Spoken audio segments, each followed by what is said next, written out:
I still remember the day it all began.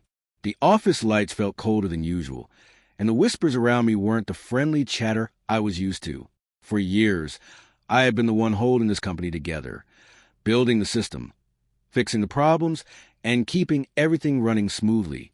But suddenly, it felt like I didn't belong anymore. One morning, I was called into a meeting. My manager didn't even look me in the eye. He slid a folder across the table and said, "We've decided to move in a different direction. Your position has been made redundant." Redundant. That word echoed in my head like an insult. Not essential, not valuable, but replaceable. And just like that, I was out. The job I had given my soul to, the system I had spent years perfecting, was now being handed over to someone else. My colleagues looked at me with pity, some with silent relief, as if they'd been told not to stand too close to me. But here's the twist. They weren't just replacing me. They were replacing me with someone I had trained, someone who had once come to me for help, asking questions, learning from me.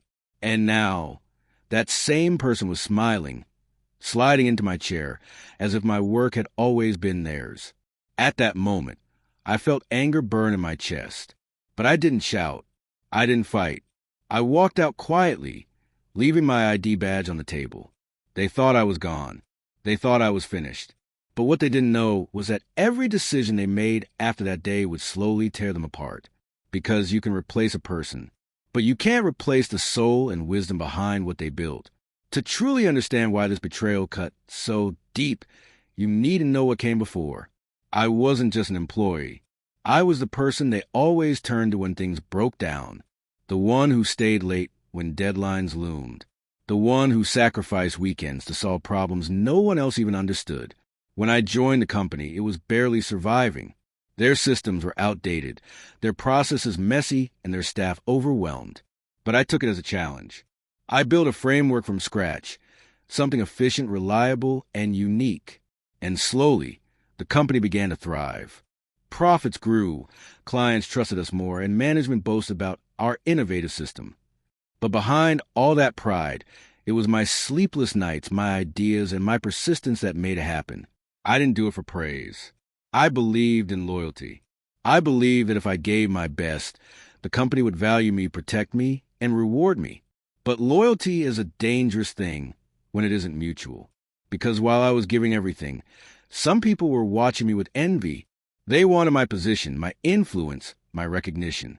And instead of learning to build their own, they chose the easier way, to take mine. Looking back, the signs were there. Conversations that stopped when I entered the room. My boss asking me to document everything in detail. Sudden interest from higher-ups about how my system worked. At the time, I thought it was appreciation. I thought they wanted to learn. But the truth? They were planning my replacement all along. The final blow came when I overheard a conversation I was never meant to hear. I had stayed late, finishing a report, when I heard voices from the conference room. My boss was laughing with two executives. And in that laughter was a knife to my back. Once he's gone, we'll save a fortune. The new guy knows enough to keep things running. And besides, we don't need him anymore. The system runs itself now. The system runs itself. That's what they thought. But systems don't run themselves. They need vision, maintenance, and above all, understanding. I walked out that night feeling like everything inside me had collapsed. Not because I lost my job, but because I realized I had been used. They had drained me of knowledge, squeezed out my creativity, and now they were tossing me aside like yesterday's paper. And the person they gave my role to? A man who once shadowed me, pretending to admire my skills, while secretly taking notes to replace me. That betrayal burned deeper than words can describe. But betrayal is a strange thing. It can break you, or it can awaken something inside you. For me, it awakened revenge. At first, they celebrated my replacement like he was a hero. They praised him in meetings, handed him projects, and gave him the authority I once had. But he wasn't me. He knew how to copy my steps, but he didn't know the rhythm behind them. He could follow instructions, but he couldn't create solutions. The cracks started showing within weeks. Deadlines were missed. Clients complained. The system began to glitch in ways he couldn't fix. And I was watching from the outside. Quiet, patient. I knew what was coming. Because when you build something with heart, you also know its weaknesses. Not flaws, but complexities. Things only the creator can truly understand. Soon, whispers spread through the office. Things ran smoother when he was here. Why isn't this working the way it used to? But management refused to admit their mistake. They doubled down, protecting their choice. Pride wouldn't let them accept that the one they replaced was the one they needed. And as they kept pushing forward, they unknowingly walked straight into their own destruction. Here's the truth. I didn't have to lift a finger. I didn't hack into their system. I didn't sabotage anything. I simply walked away. Because I knew, without me, the very system they relied on would slowly crumble. Think of it like a machine. You can press the buttons, but if you don't understand how it was built, one wrong move will jam the gears. And the person they replaced me with? He was pressing every wrong button. Clients started leaving. Errors multiplied. The executives who once laughed about saving money now sat in meetings with red faces, scrambling for answers. And the beauty of it all? I wasn't even there. My revenge wasn't loud. It wasn't dramatic in the way movies show it. It was quiet, silent. I let them destroy themselves with their own arrogance.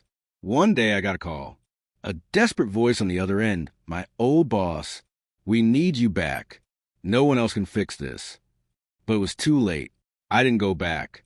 I didn't rescue them. Because revenge isn't always about striking back. Sometimes it's about walking away and letting the truth reveal itself.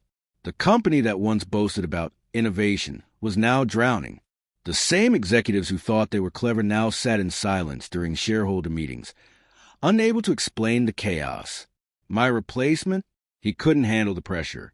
The very position he stole from me crushed him, and the same people who once praised him turned their backs, blaming him for everything.